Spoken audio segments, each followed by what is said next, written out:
Oxidation and reduction in terms of loss और gain of electron की बात करते हैं जी। ऑक्सीडेशन और रिडक्शन की बात करने लगे, लेकिन हम किस सिलसिले किस हवाले से करेंगे जी बात? इलेक्ट्रॉन के हवाले से, ठीक है।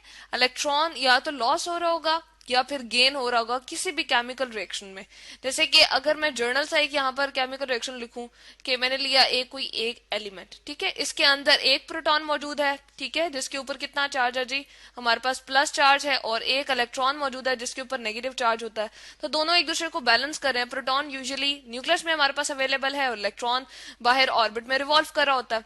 अब हम क्या करते हैं जी, इसके अंदर ये न्यूट्रल मतलब कि इस एक दूसरे को कैंसिल कर रहे हैं, इसके ऊपर कोई चार्ज हमें रिप्रेजेंट होता हुआ नजर नहीं आ रहा। अब हम क्या करते हैं, एक इलेक्ट्रॉन इसमें ऐड करते हैं, ठीक है, कोई भी केमिकल रिएक्शन करते हैं और इसमें हम क्या करते हैं जी, एक इलेक्ट्रॉन को जब ऐड करते हैं तो होता क्या है जी, यहाँ पर हमारे पास इस तरह से कि ये इलेक्ट्रॉन इसके एक इलेक्ट्रॉन के साथ मिलके और क्या बना देगा जी, दो इलेक्ट्रॉन बना देगा। इसलिए हम किस तरह से लिखेंगे, अब यहाँ पर पहले हम लिख लेते हैं, प्रोटॉन इसके पास एक ही है जिसके ऊपर पॉजिटिव चार्ज है, लेकिन इलेक्ट्रॉन कितने हो गए जी? दो हो गए, ठीक है, 2 इलेक्ट्रॉन्स हो गए, जो कि अब बैलेंस नहीं हो रहा। इस वजह से एक प्रोटॉन जो है वो एक इलेक्ट्रॉन को तो न्यूट्रल कर रहा है, लेकिन एक इलेक्ट्रॉन उसमें एक्स्ट्रा है, ठीक है। इस वाले ये जो हमारे पास चीज हम कह रहे हैं कि ये बन गई है हमारे पास प्रोडक्ट। अब इसके ऊपर हम क्या चार्ज शो करते हैं जी? नेगेटिव। इलेक्ट्रॉन बीच में ऐड हो गया है इस एलिमेंट के, तो इसको हम क्या कहेंगे जी? गेन ऑफ इलेक्ट्रॉन हो गया हमारे पास, यानी कि इलेक्ट्रॉन ऐड हो गया, ठीक है। तो इसको हम कहते हैं जी रिडक्शन। तो ये प्रोसेस जो फर्स्ट वन है हमारे पास क्या हो गया? रिडक्शन हो गया। अगर हम इसी को ए को ही ले लें, जिसके अंदर क्या है जी? एक प्रोटॉन पॉजिटिव जिसके ऊपर चार्ज था, ठीक है, और एक ही इलेक्ट्रॉन इसके पास जो था वो अवेलेबल था, न्यूट्रल था ये, ठीक है, यानी कि जितनी पॉजिटिव की क्वांटिटी है प्रोटॉन की क्वांटिटी, उतनी ही इलेक्ट्रॉन की क्वांटिटी है। अब हम क्या करते हैं, इसमें से इलेक्ट्रॉन जो है वो लॉस करवाते हैं, यानी कि निकल जाता है किसी भी तरीके से, केमिकल रिएक्शन हुआ और इसमें से इलेक्ट्रॉन निकल गया। तो अब इसके पास क्या रह जाएगा जी? हम यहाँ पर लिखते हैं सिर्फ और सिर्फ एक प्रोटॉन रह जाएगा जिसके ऊपर पॉजिटिव चार्ज है, ठीक है। इलेक्ट्रॉन इसमें से हमने क्या प्रोडक्ट करके यहाँ पर शो दिखा कर देते हैं जी, यहाँ पर हमें दिखा देना चाहिए कि प्रोडक्ट में वो हमारे पास क्या हो गया? रिमूव हो गया। वन इलेक्ट्रॉन जो इसके पास मौजूद था वो निकल गया है, जिसकी वजह से यहाँ पर पॉजिटिव इसके ऊपर चार्ज आ जाएगा। अब इलेक्ट्रॉन लॉस हो रहा है, यहाँ पर क्या हो रहा है जी? इसको हम इस तरीके से रिप्रेजेंट कर देते हैं, लॉस हो रहा है। जब निकल रहा है इसके अंदर से इलेक्ट्रॉन, तो अब इसकी क्या हो रही है? ऑक्सीडेशन हो रही है। यानी कि ये जो सेकंड स्टेप है हमारे पास, ये क्या है जी? ऑक्सीडेशन है, यहाँ पर हम लिख देते हैं, ठीक है। और जो फर्स्ट प्रोसेस है हमारे पास वो क्या है जी? वो हमारे पास रिडक्शन है, यानी कि इलेक्ट्रॉन का ऐड होना, उसको हम रिडक्शन कहते हैं। यहाँ पर हम लिख देते हैं जी रिडक्शन। और जो इलेक्ट्रॉन हमारे पास निकल जाए, ठीक है, उसको हम क्या कहते हैं? ऑक्सीडेशन कहते हैं जी। यहाँ पर एन कंप्लीट करके लिख देते हैं। अब इसको हम किसी भी केमिकल रिएक्शन से समझने की कोशिश करते हैं। पहले हम ऐसा करते हैं कि जी जो हमारे पास इलेक्ट्रॉन निकलने का प्रोसेस है उसकी एग्जांपल हम लेते हैं। हमारे पास आयरन होता है जर्नली, ठीक है, और उसको हम क्या करते हैं जी? एक्वस फॉर्म में लेट सपोज यहाँ पर लेते हैं, यानी कि हवा के अंदर जैसे नमी बाजुकात मौजूद होती है तो हम कहते हैं लोहे को जंग लग गया। बिल्कुल ये वो वाला प्रोसेस है जी। आयरन हमारे पास यहाँ पर क्या न्यूट्रल है, लेकिन क्या होता है जैसे ही इसको जंग लगता है तो हम कहते हैं ऑक्सीजन की मौजूदगी में इसकी क्या होगी? ऑक्सीडेशन हो गई है। तो फर्स्ट प्रोसेस हम इस ऑक्सीडेशन को एक्सप्लेन करें जी। ये जो हमारे पास रिएक्शन है, इसको आयरन के अंदर से जी कितने इलेक्ट्रॉन निकल जाते हैं? हमारे पास 2 इलेक्ट्रॉन रिमूव हो जाते हैं। पहले ये न्यूट्रल था, यानी कि जितने इसमें प्रोटॉन की क्वांटिटी थी उतनी इलेक्ट्रॉन की क्वांटिटी थी, लेकिन अब 2 इलेक्ट्रॉन रिमूव हो गए हैं, तो यहाँ पर हम इसकी ऑक्सीडेशन स्टेट क्या लिखेंगे जी? +2। ये राइट साइड पे अब टॉप पे जो हम रिप्रेजेंट कर रहे होते हैं, जितने इलेक्ट्रॉन रिमूव हो चुके होते हैं या जितने इलेक्ट्रॉन ऐड हो चुके होते हैं, उसको हम इस सिंबल से रिप्रेजेंट कर रहे होते हैं जी। और किसी भी एलिमेंट की ये क्या होती है? ऑक्सीडेशन स्टेट होती है। तो यहाँ पर ये पॉजिटिव में हो सकती है और इसी तरह से नेगेटिव में भी हो सकती है। तो यहाँ पर हमने पॉजिटिव साइन से रिप्रेजेंट की, यानी कि इसमें 2 इलेक्ट्रॉन की कमी होगी। तो ये प्रोसेस हमारे पास क्या है? इलेक्ट्रॉन लॉस हो रहा है। और जब इलेक्ट्रॉन लॉस होता है तो हमें याद है जी वो क्या प्रोसेस होता है? ऑक्सीडेशन होती है, ठीक है। अब एक और प्रोसेस हम देख लेते हैं और उसके हवाले से इसको समझते हैं जी। हमारे पास अगेन एक मेटल है जिसको हम कह रहे हैं कि जिंक है हमारे पास, ठीक है, और वो सॉलिड फॉर्म में है। उसके अंदर से भी ऐसे ही होता है जी कि 2 इलेक्ट्रॉन जो है वो क्या हुए, रिमूव हो गए। जब दो इलेक्ट्रॉन निकल गए तो लॉस ऑफ इलेक्ट्रॉन हो रहा है।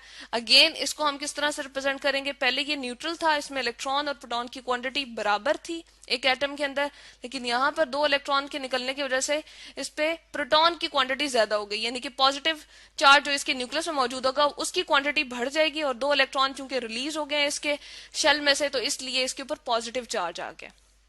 तो ये दोनों प्रोसेस जो है हमारे पास क्या है जी, ये ऑक्सीडेशन है। हम इसको क्या कह सकते हैं जी, ये दोनों प्रोसेस हमारे पास ऑक्सीडेशन के प्रोसेसेस हैं। हम यहाँ पर लिख देते हैं कि ये हमने ऑक्सीडेशन को स्टडी कर लिया, यानी कि किसी भी केमिकल में से अगर इलेक्ट्रॉन लॉस हो जाए तो उसको हम क्या कहते हैं जी, ऑक्सीडेशन कहते हैं।